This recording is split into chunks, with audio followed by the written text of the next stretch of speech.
Hello student, आज के इस वीडियो में हम लोग बात करने वाले हैं electric field intensity due to an electric dipole broadside में, या फिर कह सकते हैं इक्वेटोरियल लाइन वाली पोजीशन जो होती है उसमें बात करेंगे। इससे पहले वाले वीडियो में हम लोगों ने बात करी थी एक्सियल पोजीशन, मतलब कि जैसे ये हमारे पास एक इलेक्ट्रिक डाइपोल था, इसकी ये एक एक्सिस होती है इस तरीके से। इस एक्सिस पे कहीं पे भी अगर हम लोग यहाँ पे कहीं पे भी एक पॉइंट लें तो उसको हम लोग बोलते हैं एक्सियल पोजीशन। लेकिन अब वर्ड क्या है, ब्रॉड ऑन साइड, या फिर हम लोग कह सकते हैं इक्वेटोरियल पोजीशन। मतलब कि यहाँ पे कहीं पे इसका एक सेंटर है जिसको हम लोग डिनोट करते हैं ओ से। इस पॉइंट को, जहाँ पे एक पॉइंट चार्ज रखा है, उसको हम लोगों ने ए डिनोट किया, बी डिनोट किया। यहाँ से कोई एक लाइन पास हो रही है, इस लाइन पे यहाँ यहाँ यहाँ कहीं पे भी, इस पॉइंट पे कहीं पे भी इंटेंसिटी ऑफ इलेक्ट्रिक फील्ड कितनी होगी वो डिराइव करेंगे हम लोग आज इस वीडियो में। ठीक है, तो मैं पहले एक डायग्राम बना लेता हूं। तो चलिए, एक इलेक्ट्रिक डाइपोल क्या होता है प्रीवियस वीडियो में बात की थी, आज भी कर लेते हैं।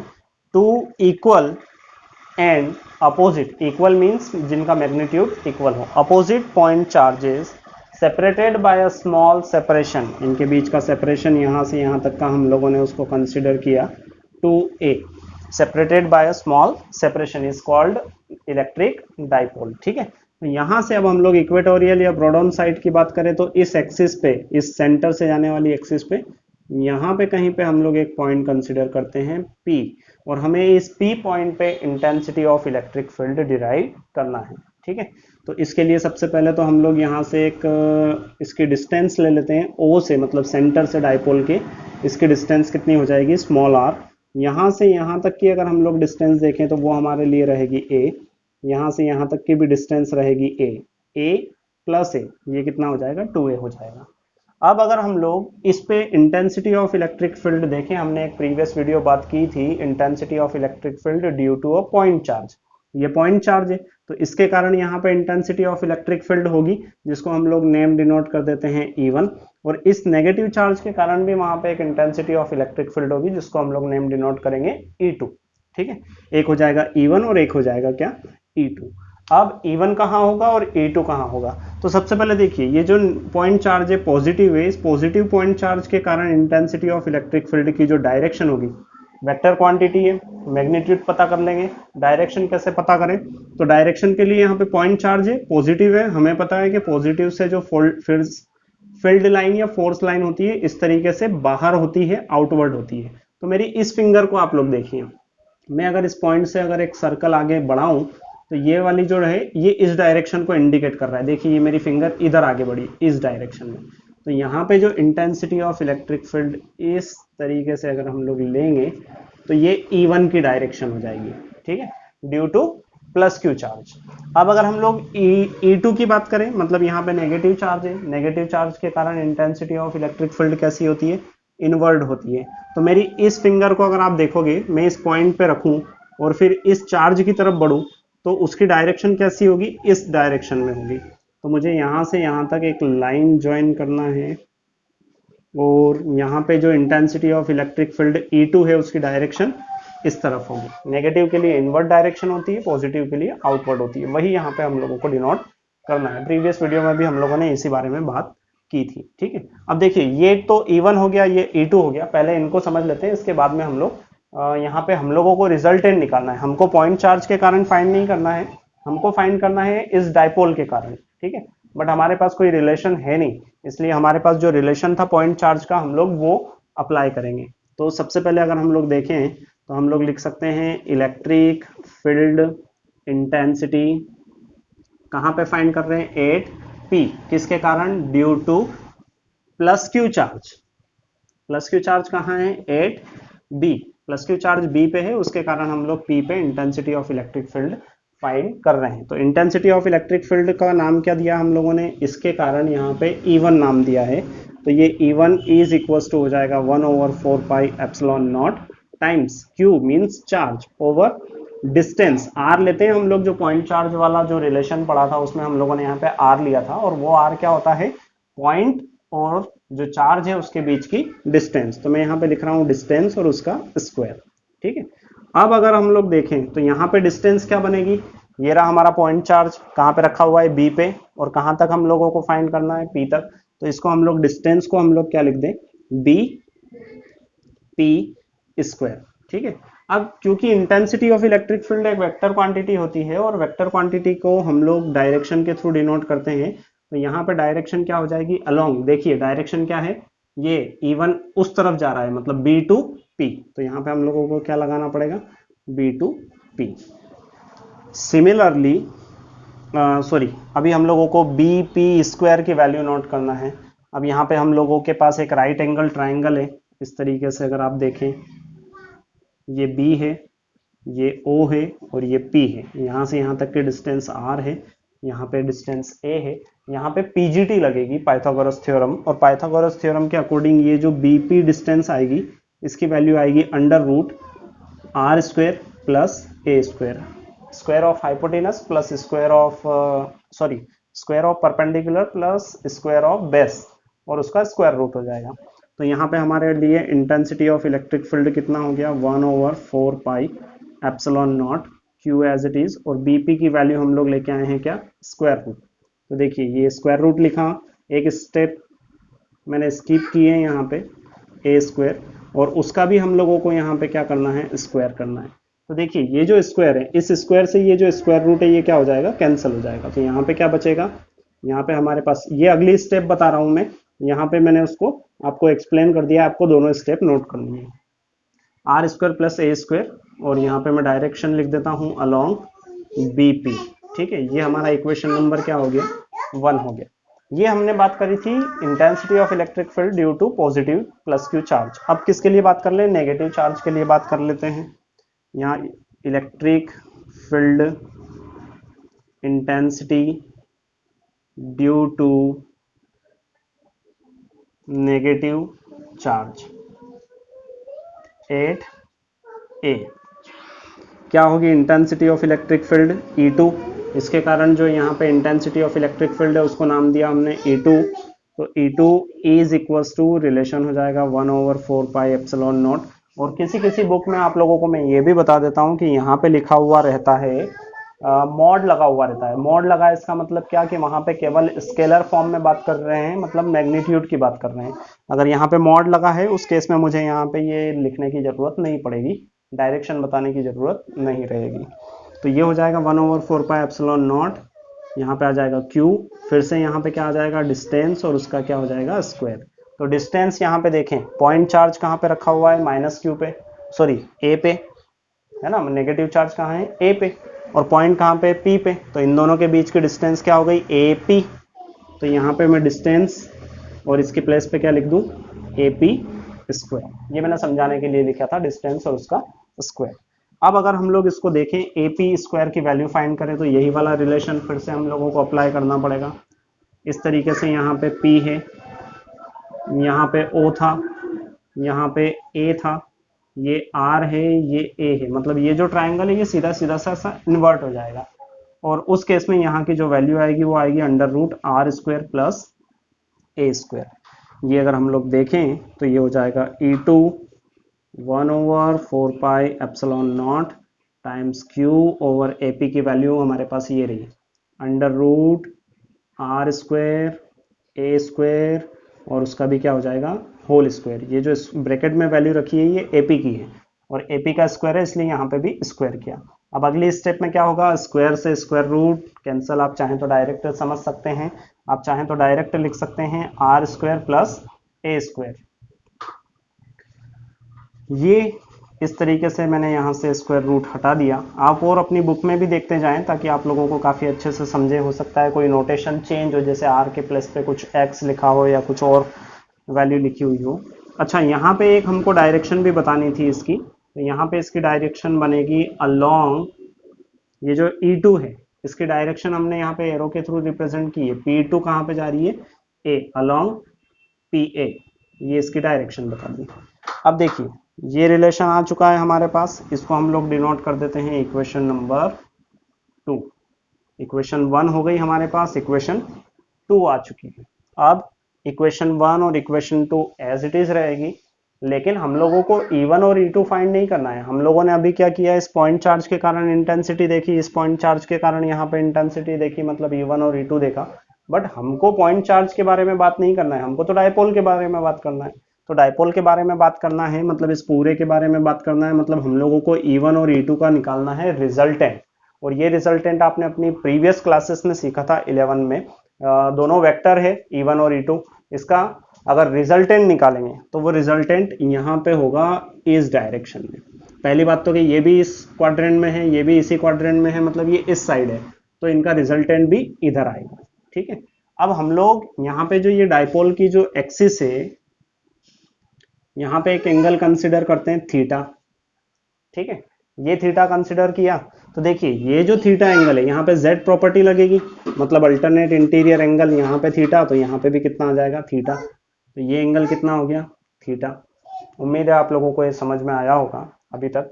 और अगर वाकई में मैंने आप लोगों को समझाने की कोशिश की है और अच्छा समझ में आया है, तो आप इस वीडियो को अंत में लाइक कर दें, पहली बार देख रहे हैं सब्सक्राइब कर दें, और बेल आइकन पे क्लिक करेंगे तो रेगुलर जो वीडियो आ रहे हैं उनके बारे में आपको अपडेट्स मिलती रहेगी।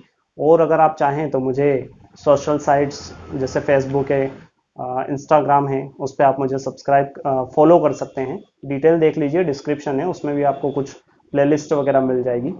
चलिए बढ़ते हैं आगे।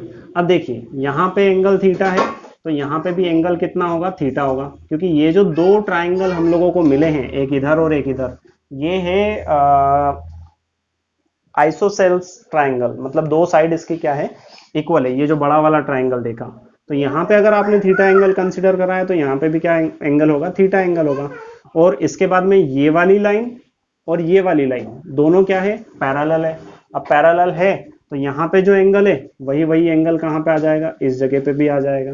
ठीक है, अब मुझे कुछ जरूरी चीजें आपको समझानी है, रिजल्टेंट फाइंड करना है, इसलिए ये लिखना हम लोगों को बहुत जरूरी है। तो ये थीटा यहाँ पे कैसे आया, यहाँ पे कैसे आया, ये थीटा अल्टरनेट इंटीरियर प्रॉपर्टी के थ्रू आया है, यहाँ से थीटा यहाँ पे आया है, ये कॉरस्पॉन्डिंग प्रॉपर्टी होती है, आपने अपनी प्रीवियस क्लासेस में पढ़ा होगा।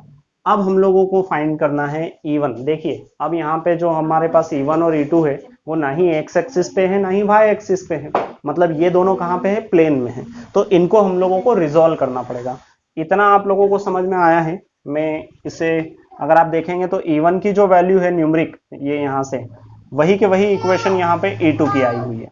ठीक है, तो मैं इसको इस तरीके से लिख देता हूँ, आप अभी कंपेयर कर लीजिए, इनको दोनों ऑलमोस्ट सेम है। अगले स्टेप में आप लिख सकते हैं देयरफॉर, ये जो लिखा था इसके बाद में, E1 equals to E2 equals to 1/4πε0 Q/r² plus a²। और E1 और E2 की केवल डायरेक्शन चेंज है, बाकी मैग्नीट्यूड दोनों का सेम रहेगा।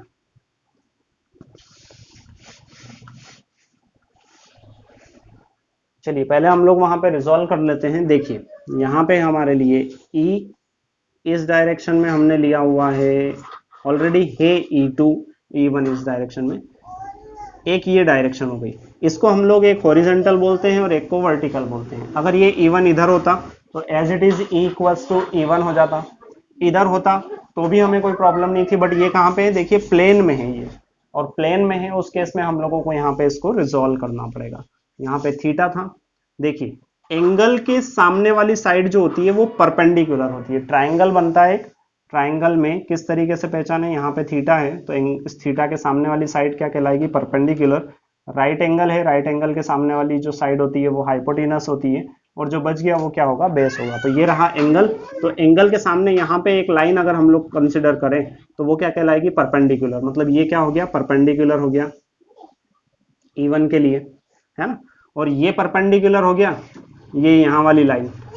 और अगर मैं अभी समझाने के लिए आपको बना रहा हूँ, इसको मुझे मिटाना है। देखिए यहाँ पे राइट एंगल फॉर्म होगा तो हाइपोटेनस हो जाएगा, तो ये क्या हो जाएगा, बेस। बेस मतलब क्या हो जाएगा, हॉरिजॉन्टल। इस ये डायरेक्शन E1 के लिए हॉरिजॉन्टल डायरेक्शन हो गई। अब अगर मैं E1 को रिजॉल्व करूं तो यहाँ पे आ जाएगा E1, और परपेंडिकुलर कंपोनेंट कौन सा होता है, साइन, और एंगल कितना है, थीटा।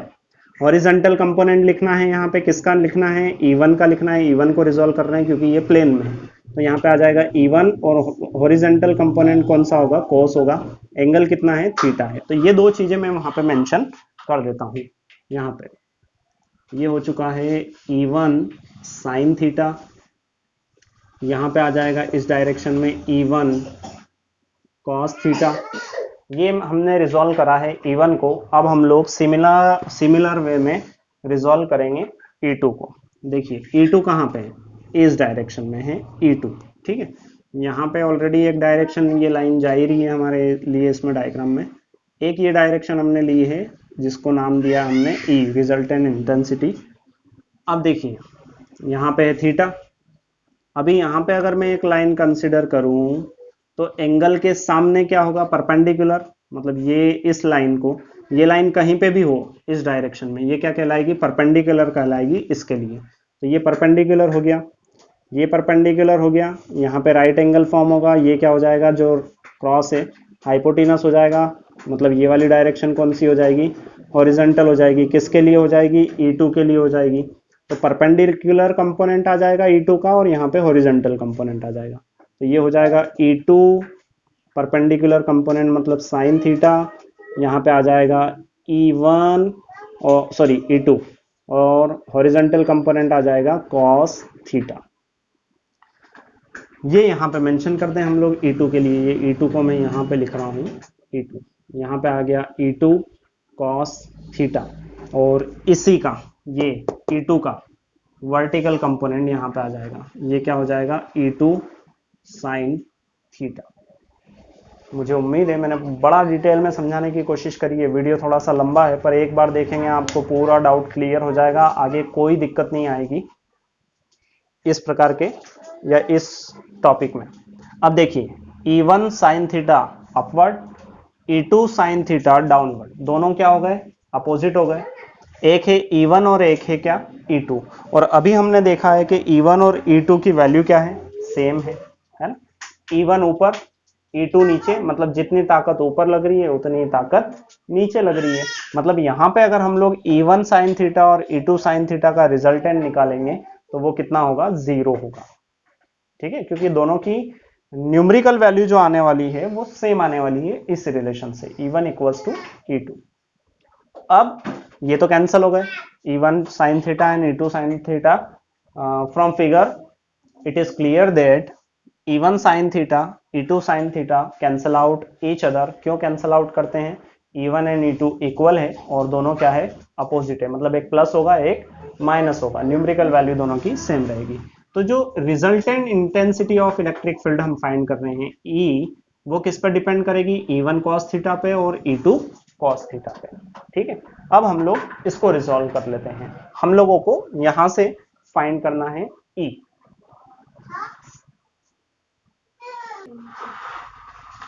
चलिए अब हम लोग फाइंड कर रहे हैं resultant electric field intensity due to dipole, और वो क्या रहेगी, E रहेगी इक्वल। अब देखिए E1 cos थीटा और E2 cos थीटा, इन दोनों का हमको सम करना है। E1 cos theta plus E2 cos theta, क्योंकि सेम डायरेक्शन में है ना तो प्लस होगा। और यहां से अगर हम लोग देखें E1 cos थीटा, E1 को या E2 दोनों की वैल्यू क्या है, सेम है। तो हम लोग इसको एक कुछ भी लिख देते हैं, E1 लिख दिया सपोज हमने, है ना। ये अगले स्टेप में लिखना है आपको। तो E1 cos थीटा और E2 cos थीटा, तो ये क्या हो जाएगा, E1 cos थीटा, और कितने टाइम्स हो जाएगा, 2 टाइम्स हो जाएगा, 1 और 1 प्लस। अगर यहाँ पे देखें E2, तो E2 भी आप चाहें तो लिख सकते हैं, क्योंकि E1 और E2 की वैल्यू तो वही आपको प्लेस करनी है ना। अब देखिए हम लोग यहाँ तो वैल्यू प्लस, इसको इक्वेशन नंबर 3 डिनोट कर देते हैं। फ्रॉम फिगर हम लोग वैल्यू फाइंड कर रहे हैं cos थीटा की। हमको E फाइंड करने के लिए, और मैं यहाँ पे केवल और केवल मैग्नीट्यूड की बात कर रहा हूँ, हम डायरेक्शन की बात लास्ट में करेंगे हम लोग, ठीक है। ये जो E2 है इसकी वैल्यू हम लोगों को ऑलरेडी पता है। अब हमें वैल्यू किसकी पता होनी चाहिए, cos थीटा की। तो cos theta equals to, cos means क्या होता है, बेस अपॉन हाइपोटेनस, ठीक है। यही रिलेशन हम लोग पढ़ते आए हैं, ट्रिग्नोमेट्रिक रेशो रिलेशन, बेस। अब किसी भी एक अगर हम लोग ट्राइंगल को लें, चाहे तो इसको लें चाहे इसको लें, तो यहाँ पे राइट एंगल, यहाँ पे एंगल है। तो देखिए ये तो हो जाएगा परपेंडिकुलर साइड, ये हो जाएगा बेस, और ये राइट एंगल के अपोजिट जो है ये क्या हो जाएगा, हाइपोटेनस। मतलब वैल्यू क्या आएगी हमारे पास बेस की, ए ओवर हाइपोटेनस की वैल्यू हो जाएगी r² प्लस a²। यहां से किसी या तो इस ट्राइंगल में से या फिर इस ट्राइंगल में से हमको वैल्यू फाइंड करना है।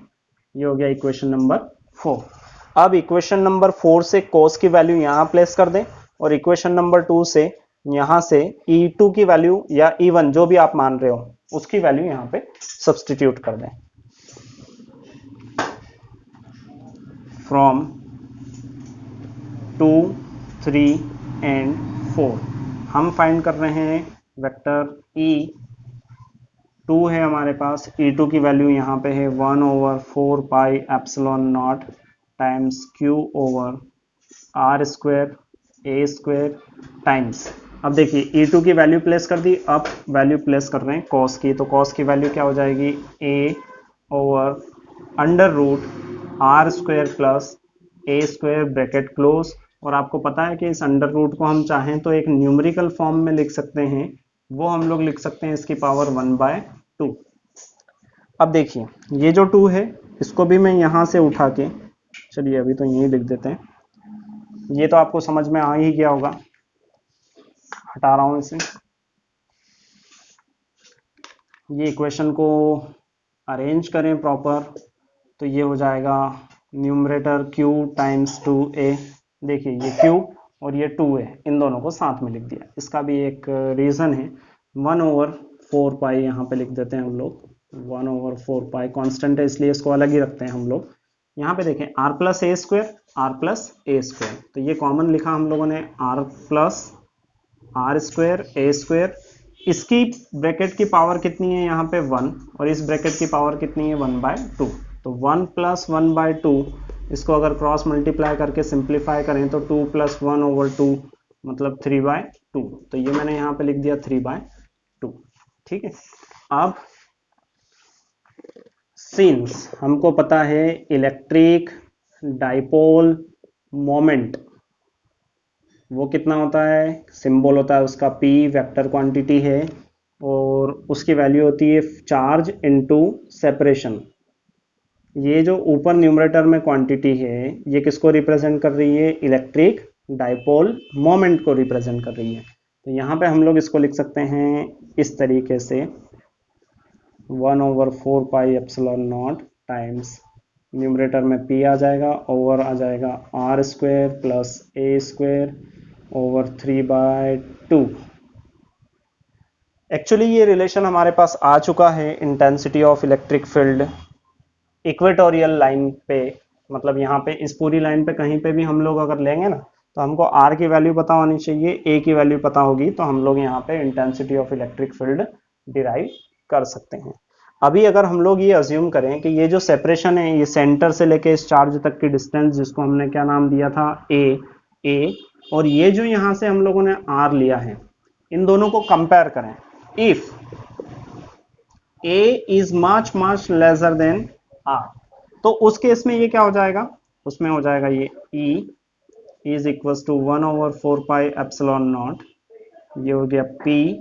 देखिए a को नेग्लेक्ट कर दिया हमने क्योंकि r की वैल्यू बहुत ज्यादा है। जैसे अगर मैं 1000 कोई वैल्यू है 1000.1 तो उसमें हम 0.1 को नेग्लेक्ट कर सकते हैं।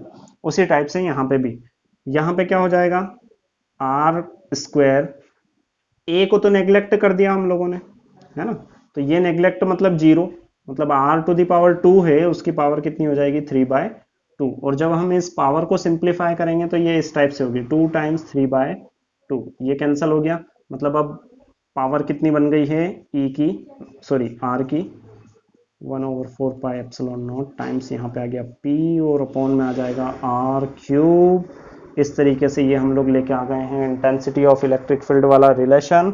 और यहाँ पे इसकी यूनिट हमको मेंशन करनी पड़ेगी जो कि यूनिट होती है न्यूटन पर कूलॉम। और दूसरा आप लोगों को ये ध्यान रखना है कि यहाँ पे इसकी डायरेक्शन लिखनी है। तो देखिए ये भी वेक्टर क्वांटिटी है, ये भी वेक्टर क्वांटिटी है, दोनों पॉजिटिव है, मतलब कि जिस डायरेक्शन में P होगा उसी डायरेक्शन में E होगा। और P किस डायरेक्शन में होता है, तो P हमेशा नेगेटिव चार्ज से पॉजिटिव चार्ज की डायरेक्शन में होता है। मतलब इलेक्ट्रिक डाइपोल मोमेंट की डायरेक्शन क्या होती है, नेगेटिव चार्ज से पॉजिटिव चार्ज की ओर। तो यहाँ चलिए यहाँ पे एक इशू है जिसको आपको ध्यान रखना है कि जो हम लोग यहाँ पे इलेक्ट्रिक फील्ड लेके आए हैं, ये तो मैग्नीट्यूड फॉर्म में बात करी है, अगर हम लोग वेक्टर के फॉर्म में बात करें तो वेक्टर के फॉर्म में क्या होगा, यहाँ पे इस रिलेशन के अकॉर्डिंग तो P और E जो है, P मतलब इलेक्ट्रिक डायपोल, और इलेक्ट्रिक डायपोल हमेशा नेगेटिव चार्ज से कहाँ की तरफ होता है, पॉजिटिव चार्ज की तरफ होता है, मतलब इस डायरेक्शन में होता है। लेकिन हम लोग देखें तो हमारी जो resultant intensity of electric field है वो इस डायरेक्शन में है, मतलब कि P और E दोनों एक दूसरे के क्या है, अपोजिट है। तो वेक्टर फॉर्म में अगर हम लोग इस रिलेशन को लिखेंगे तो ये हो जाएगा E, नेगेटिव साइन आ जाएगा इसमें 1/4 pi epsilon naught times P over R cube, बाकी सारी चीजें सेम रहेगी। तो यहाँ पे हम लोगों ने स्केलर बात की थी, लेकिन ये जो है ये वेक्टर के फॉर्म में बात करेंगे, मतलब ये दोनों एक दूसरे के अपोजिट होगा, डायग्राम से ही क्लियर हो रहा है ना। रिजल्टेंट इंटेंसिटी इधर, और जो इलेक्ट्रिक डायपोल वाली इंटेंसिटी है वो इस डायरेक्शन में। धन्यवाद।